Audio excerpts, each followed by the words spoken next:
Are the New York Giants interested in signing Josh Jacobs in NFL free agency? We're going to break that down on today's show as you are watching New York Giants Now by Chat Sports, and I am your host, Marshall Green. We've got some new information on Saquon Barkley, Xavier McKinney, and what the plans are going to be for free agency for Joe Schoen. We'll talk about that around the corner, but I want to start with this. People close to Josh Jacobs have told Chat Sports that the Giants have interest in signing the veteran running back. I've also heard this, that the new Giants offensive line coach Carmen Bricillo is pushing for the Giants to sign Jacobs in free agency. He thinks Jacobs is actually a better fit in his type of blocking scheme than Saquon Barkley.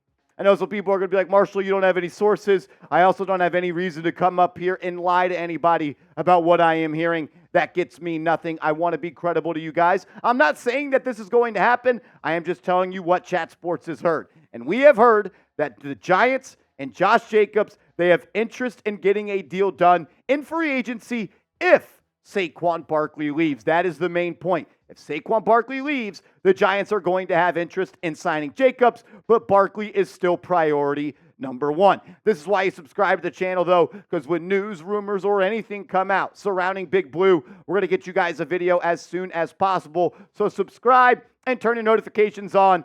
This is the time of year where random stuff happens at random times, and you don't want to miss it. Subscribe, turn your notifications on, and let's go Big Blue. We have also heard here at Chat Sports that Josh Jacobs wants a similar deal as Saquon Barkley in NFL free agency. I was told this last year that Jacobs wanted a similar deal then that Barkley got. Thing is, they were both placed on the franchise tag, and neither were able to come to terms on a long-term deal. Also have been told that Josh Jacobs and his camp believe that he is the 1A to Saquon Barkley's 1B in NFL free agency. So Jacobs and his camp, they believe he is going to get the largest contract of any running back in NFL free agency, and that includes Saquon Barkley. Pro Football Focus, though, they think otherwise. They have Saquon Barkley getting a 3-year, $36 million deal that has $18.5 million guaranteed, while PFF thinks Josh Jacobs will get a similar deal at 3 years, $33 million, $3 million in total value less, but also $18 million in guaranteed money compared to the $18.5 for Saquon Barkley. Look, Josh Jacobs is a good running back, no doubt about it. Still has some good years in front of him. He's only 25 years old, and look, he's a good back. There's no doubt about it. But for me, I'm not the biggest fan of paying Josh Jacobs if you're not going to pay Saquon Barkley. We'll talk about that around the corner. But it is the offseason here for us at Chat Sports as well, and I am always trying to find ways to make this show better for all of the real ones. So my question to you is this. How likely are you to recommend this show to another Giants fan? Scale it from 1 to 10. 1 being you hate this show, you would never tell anybody about it. 10 being you love the show, and you always tell people about it. Let me know what you think, and if you aren't recommending this show to people, let me know what you think I can do to change that. Let me know.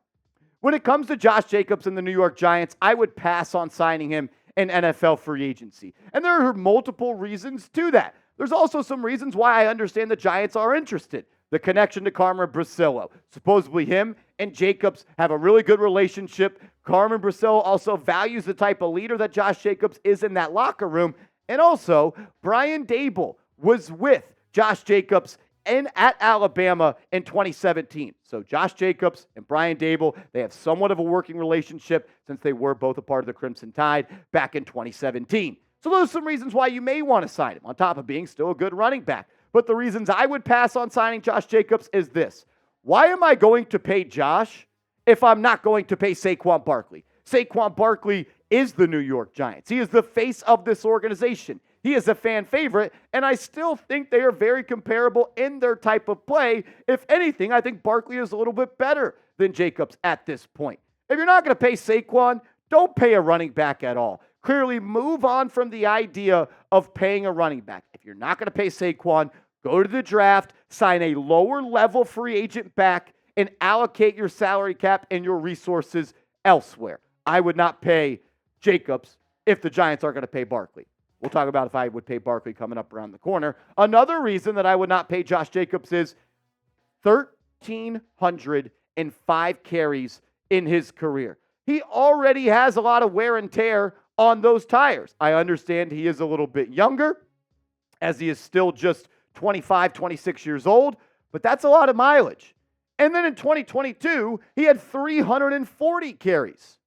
340 carries in one season. And I think that type of workload and that type of usage, it affects the future of a running back. And it did just that for Josh Jacobs, because following 2022, where he had 340 carries, he averaged just 3.5 yards per carry last season. So coming off his best season, where he had over 300 carries, he fell off a little bit and had just 3.5 yards per carry, which was his worst season in the National Football League. You look at what he's done in the first 4 years of his career, he's been good. I mean, 2020, he was great, over 1,000 yards, but under 4 yards per carry.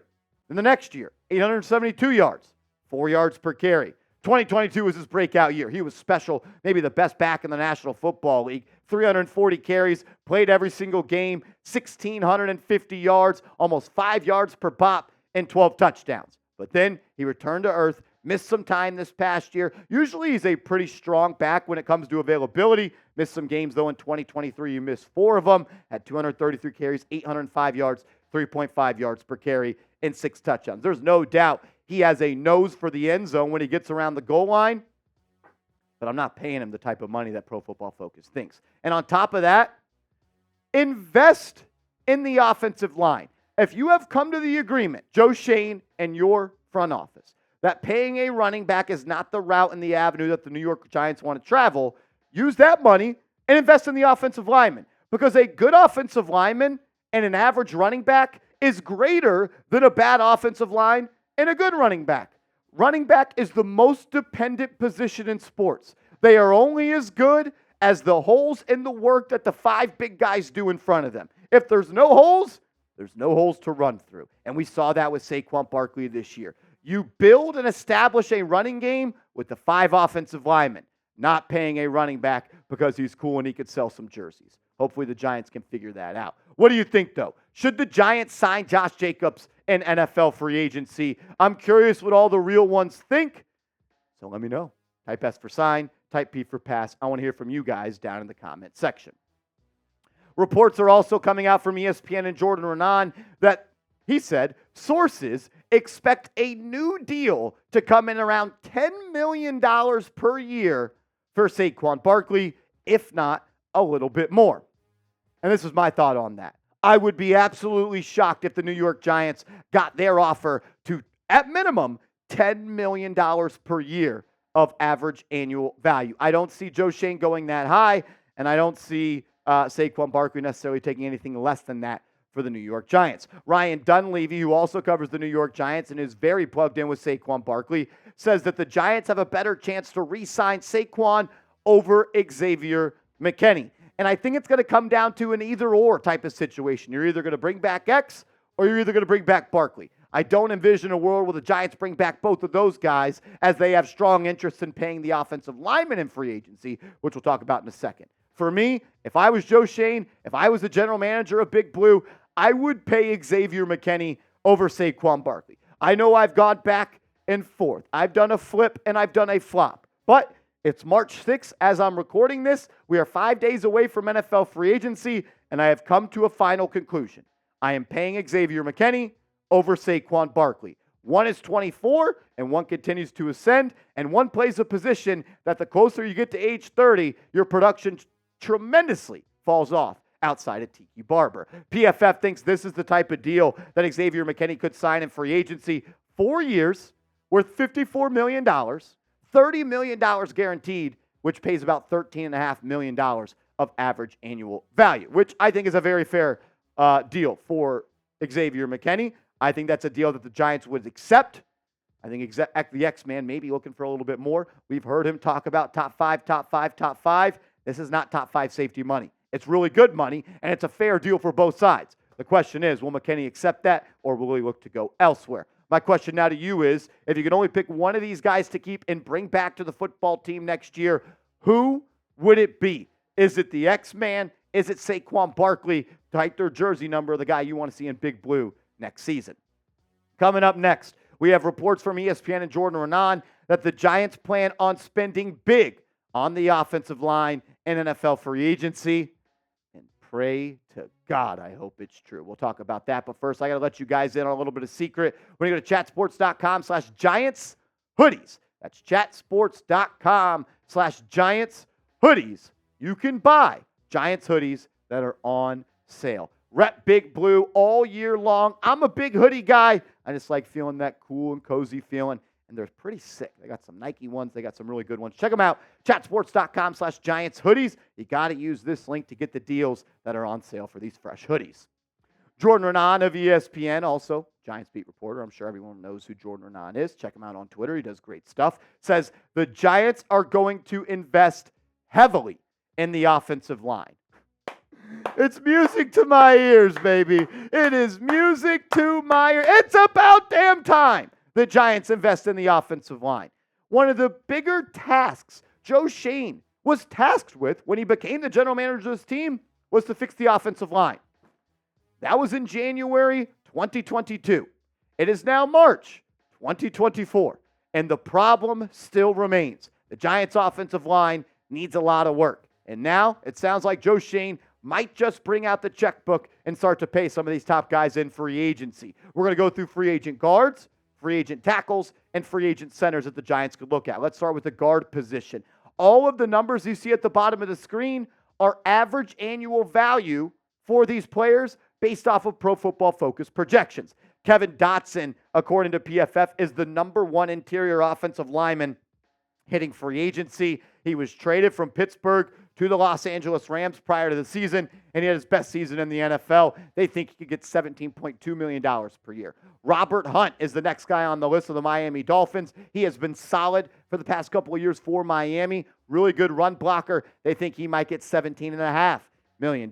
Kevin Zeitler, once a Giant, always a Giant, still kicking. Shout out to Dave Gettleman for cutting Zeitler to sign Kenny Golladay. They think he may get $7.5 million this offseason. Then a guy like Dalton Reisner at $8 million. And then Ezra Cleveland at $9.5 million. I'm a fan of Ezra Cleveland. He's bounced around. He can play guard. He can play tackle. And I think his best days are in front of him. From guards to tackles, here are the top guys in free agency. Tyron Smith, it sounds like his days with the Dallas Cowboys are over with, and PFF thinks he could get $10 million this year. Trent Brown is the next guy on the list. I have no interest in citing Trent Brown. Mike Onwenu is my number one offensive tackle for the New York Giants. Not sure if they're going to invest in tackle. I've heard guard is a higher priority, but Onwenu, he's played a lot of guard in his career, even played some there last year. He's still the biggest fish on my list. Jonah Williams is also another guy that I am extremely interested in. I think he's a good football player. I think he's good in both sides of the game when it comes to run blocking and pass blocking. I'd keep your eyes on him. And I told you guys at the Super Bowl, when I was in Las Vegas, I had heard from a very credible source that Jermaine Illuminor is a top free agent target for the New York Giants. I have also heard that Josh Jacobs is a free agent target. Maybe you can connect the dots on that one. Top free agent centers as well. A guy that I am really in love with as a free agent target for Big Blue is Connor Williams, the interior offensive lineman for the Miami Dolphins. He started out his career with the Dallas Cowboys as a guard, and then he signed in free agency with the Dolphins a couple of years ago. He switched to center, and he has been graded out as one of the best centers in this league. Well, Marshall, we already have John Michael Schmitz. And Connor Williams is coming off a torn ACL, and I get that. But what about you sign him and you move him back to guard, or you move John Michael Schmitz to guard? I would love to have Connor Williams on this football team. Keep your eyes also on Adoree Jackson, the connection to Carmen Bricillo from Las Vegas. Then you got guys like Lloyd Cushenberry, who just had his best year of his career this past year with the Denver Broncos. Aaron Brewer and Tyler Biadasz are other names that are considered top free agent targets at the center position. We've gone through center, we've gone through guard, and we've gone through tackle. I've showed you 15 guys that I think the Giants could look at. I'm just asking for you to give me one name. Name a free agent you want the Giants to sign on the offensive line in free agency. Name a free agent O-lineman you want to see playing for Big Blue next year. Give me a name down below, and make sure you are following me over on social media. I'm on Twitter. I'm on Instagram. The handle is the same for both, and I want to grow my social media presence, and I need your help. So give me a follow over there. Hit the like button on your way out, and let's go Big Blue.